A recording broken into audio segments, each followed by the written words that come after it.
اللهم صل على محمد وآل محمد وعجل فرجهم. اعوذ باللہ من الشیطان الرجیم. بسم اللہ الرحمن الرحیم. الحمد للہ رب العالمین. الصلاة والسلام على اشرف الانبیاء والمرسلین وخاتم النبیین ومولانا ابوالقاسم محمد. اللهم صل على محمد وآل محمد وعجل فرجهم وأهل بيته الطيبين الطاهرين المعصومين المظلومين. بسم الله الرحمن الرحيم. قال ربي اشرح لي صدري ويسر لي أمري واحلل عقدة من لساني يفقهوا قولي. اللهم صل على محمد وآل محمد وعجل فرجهم. اعوذ باللہ من الشیطان الرجیم. بسم اللہ الرحمن الرحیم. تمام حمد ہے اس خالق ازل کے لیے، سکون جھیل کو دیتا ہے جو قبل کے لیے. میں اس کے نام سے کرتی ہوں ابتدائے سخن کہ جس کے نام فرشتوں نے بھی سنبھل کے لیے. اور بعد از حمد و ثنا میرا تمام تر درود و سلام ان ہستیوں کے اوپر کہ جن کی محبت میں پروردگار عالم نے اس خوبصورت کائنات کو خلق کر دیا. اللہم صل علی محمد وآل محمد وعجل فرجهم. اعوذ باللہ من الشیطان الرجیم. بسم اللہ الرحمن الرحیم. آج کا موضوع پیادہ سفر نجف تا کربلا، جسے ہم سفر عشق بھی کہتے ہیں. یہ سفر وہ روحانی سفر ہے کہ جہاں جس مقام پر جس چیز کی آرزو کرے آپ کے سامنے وہ چیز آ جاتی ہے. ابھی آپ سوچتے ہیں، یعنی سفر میں آپ پروردگار عالم کے اتنا قریب ہو جاتے ہیں کہ آپ کے ذہن میں کوئی چیز آتی ہے، آپ کے سامنے وہ چیز آ جاتی ہے. تصور کرتے ہیں آپ اور خداوند عالم اس کو حقیقت میں تبدیل کر دیتا ہے کہ وہ سفر کہ جس سفر میں آپ کے ساتھ ہزاروں ملائکہ، ہزاروں فرشتے آپ کے ساتھ اس سفر میں ہوتے ہیں. آپ کا ایک ایک قدم ہزار نیکیوں کے برابر ہوتا ہے. کہ یہ وہ سفر کہ جس کو سفر عشق کہا جاتا ہے. اگر آپ اپنی اور میری بات کریں تو ہم اور آپ کسی کے لیے بھی آدھا گھنٹہ نہیں چل سکتے، لیکن میرا سلام ہو امام حسین پر کہ جن کی محبت میں لوگ چوک در چوک کربلا کی طرف آ رہے ہیں. اس سال فقط ایک ہی دعا تھی نا ہماری کہ بارہ لہا 40 پر تمام راستے کھل جائیں. لیکن چلیے، ہم کربلا تو نہیں جا سکے، لیکن امام ہی کہتے ہیں نا کل یوم عاشورا کل نرد کربلا، کہ ہر دن عاشورہ ہے اور ہر زمین کربلا ہے. تو آئیے ہم پاکستان کی سرزمین کو کربلا بنا دیتے ہیں. کیسے کربلا بناتے ہیں؟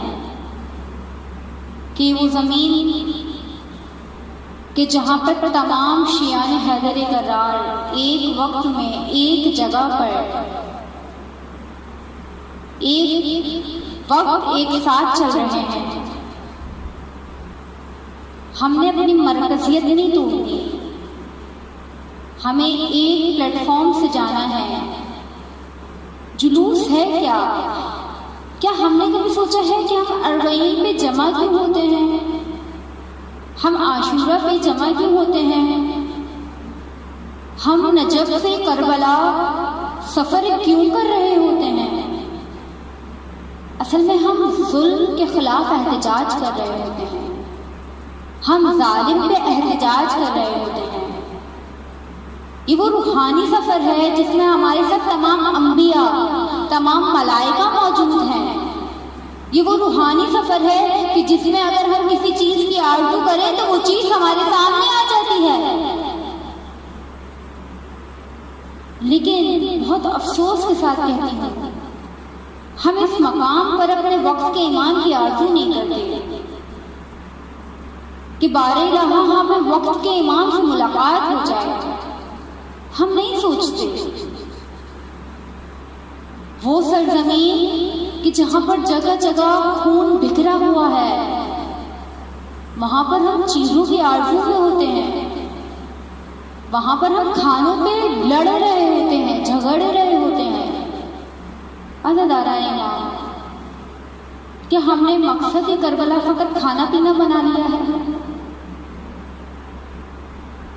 لوگ کہہ رہے ہیں نا کہ ہم فلاں مقام سے پیدل سفر کریں گے، ہم ملیر سے پیدل سفر کریں گے، ہم شارع فیصل سے پیدل سفر کریں گے. آخر کیوں؟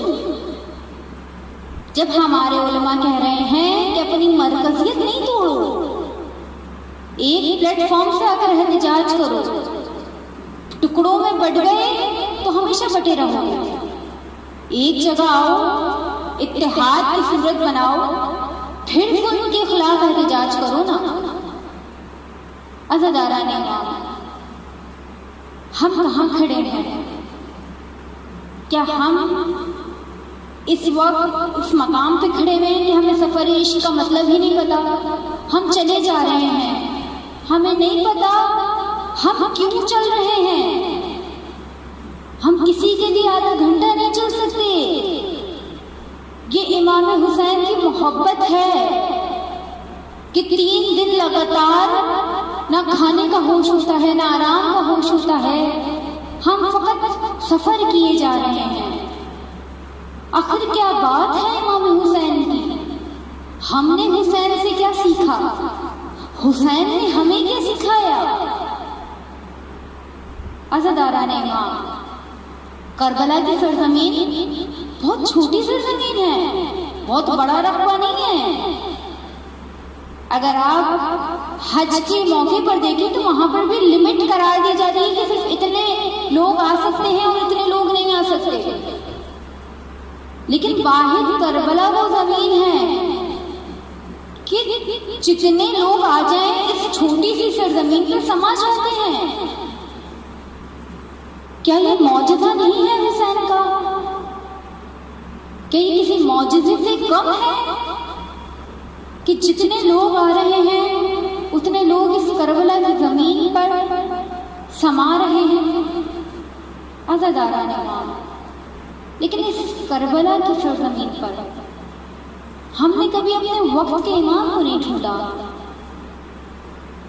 ابھی گزشتہ سالوں کی بات ہے کہ میری ایک دوست گئی تھی ارغین پر. کہتی ہے کہ میں چل رہی تھی کہ اچانک میری نظر میرے جوتوں پر پڑی کہ جو مٹی میں اٹے ہوئے تھے. میرا دل چاہا کہ میں ان جوتوں کو صاف کر لوں. یعنی ابھی صرف میں سوچا تھا کہ آگے جا کر کسی موقع پہ رک کر اپنے جوتوں کو صاف کر لوں گی. کہ ابھی میں سوچ ہی رہی تھی کہ سامنے سے ایک بچی دوڑتی ہوئی آئی، اس کے ہاتھ میں ایک کپڑا تھا اور اس نے آ کر میرے جوتوں کو صاف کر دیا. جب آپ اس منزل پر پہنچے ہوئے ہوتے ہیں، یہ وہ مقام ہے کہ جہاں پر بی بی فاطمہ الزہرا آپ کو خود بلا رہی ہیں. فہرست تیار ہوتی ہے نا زائرین کی، بی بی فاطمہ لکھتی ہیں، مولا عباس لکھتے ہیں، مولا عباس آپ کا استقبال کرتے ہیں. آپ کو چنا جاتا ہے ہزاروں لوگوں میں سے، آپ اس مقام پر ہوتے ہیں. کیا اس مقام پر جا کر ہم اپنے وقت کے امام کو بھول جائیں؟ کیا اس مقام پر جا کر ہمارے ذہن ہمارے دل میں سے ہمارا وقت کا امام نہیں ہوتا کہ ہم تھوڑے ہی لمحے یہ سوچ لیں کہ آگے جا کر ہمیں وقت کے امام کی معرفت نصیب ہو جائے، ان کی زیارت نصیب ہو جائے؟ ہم نہیں سوچتے، ہم دنیاوی چیزوں میں مگن ہوتے ہیں. عزاداران ایمان، ہم کہاں جا رہے ہیں؟ ہمیں نہیں معلوم کہ ہماری راہ درست بھی ہے یا نہیں. ہمیں نہیں معلوم. یہ وہ سفر کہ جب ہم خدا کے بہت نزدیک ہوتے ہیں یہ وہ سفر کہ جب بی بی فاطمہ زہرا ہمیں خود بلایا ہے اس سفر پر، یہ وہ سفر ہے۔ اس سفر میں ہم اگر دنیا میں ہی مشغول ہو جائیں تو باخدا ہم سے زیادہ بد نصیب کوئی نہیں ہے۔ عزاداران امام، آخری جملہ کہ بار الہ ہمیں ہر سال کی طرح آئندہ آنے والے سال ہمیں یہ سفر نصیب ہو، اور فقط یہ سفر نصیب نہ ہو، ہمیں اس سفر کی معرفت بھی ہو۔ عزاداران امام، جب لوگ کربلا کی سمت جا رہے ہوتے ہیں نا، اس سال کووڈ-19 کی وجہ سے لوگ نہیں گئے، لیکن دل بہت اداس ہے۔ لیکن جس سال تمام لوگ جا رہے ہوتے ہیں نا، زائرین جا رہے ہوتے ہیں، تو ایسا لگتا ہے دنیا کا تمام انسان، دنیا کے جتنے لوگ ہیں، جتنے شیعہ ہیں، سب چلے گئے، اور نہیں گئے تو ہم ہی نہیں گئے۔ اس وقت جو حالت ہوتی ہے نا کہ سب چلے گئے، ہم رہ گئے، اس وقت ذرا اس بیوی کا تصور کیجئے گا کہ جب امام حسین مدینے سے یہ اعلان کرتے ہوئے نکلے کہ میں فساد یا خوریزی کے لیے نہیں جا رہا، بلکہ اپنے نانا کی امت کی اصلاح کے لیے جا رہا ہوں، عمل بالمعروف اور نہی عن المنکر کے لیے جا رہا ہوں۔ اس وقت جب محضر نامے میں سب کے نام تھے، ایک بیوی ایسی تھی کہ جس کا نام محضر نامے میں نہیں تھا۔ عزاداران امام، فاطمہ صغریٰ، اس بیوی کا حال کیا ہوگا کہ گھر کے تمام افراد جا رہے ہیں لیکن وہ بیوی نہیں جا رہی، اور وہ بیوی کہ جس کو اپنے بھائی کی شادی کا بہت ارمان تھا، اور بھائی بھی کون؟ علی اکبر جیسا بھائی۔ کون علی اکبر؟ ہم شکل پیغمبر کہ روایات بتاتی ہیں کہ رسول نے اپنے ایک صحابی کو بشارت دی تھی کہ ہمارے نواسے حسین کے ہاں ایک بچے کی پیدائش ہوگی، تم اس بچے کی زیارت کر سکو گے۔ وہ بچہ صورت میں، سیرت میں، کردار میں، گفتار میں بالکل ہماری طرح ہوگا۔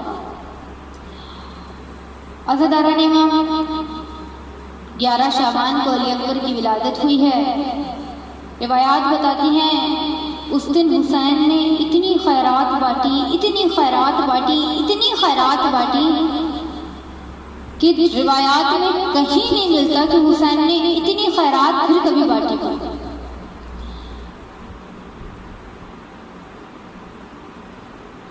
روایات بتاتی ہیں کہ وہ صحابی پوچھ پوچھ کے، ڈھونڈ ڈھونڈ کے کافی عرصے بعد مدینے آئے ہیں، حسین کے گھر میں آئے ہیں۔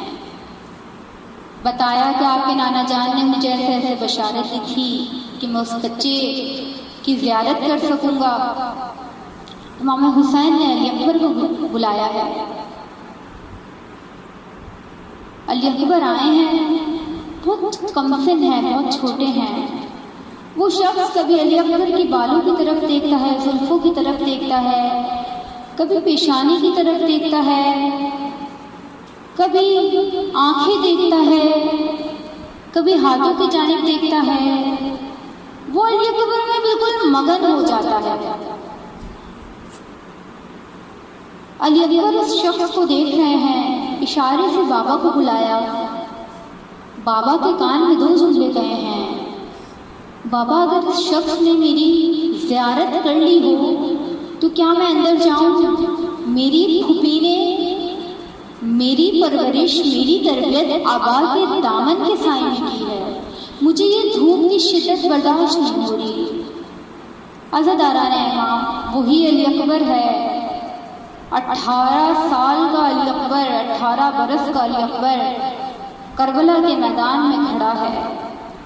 بابا سے اس نے جہاد مانگتا ہے کہ بابا مجھے جنگ کی اجازت دے دیجیے.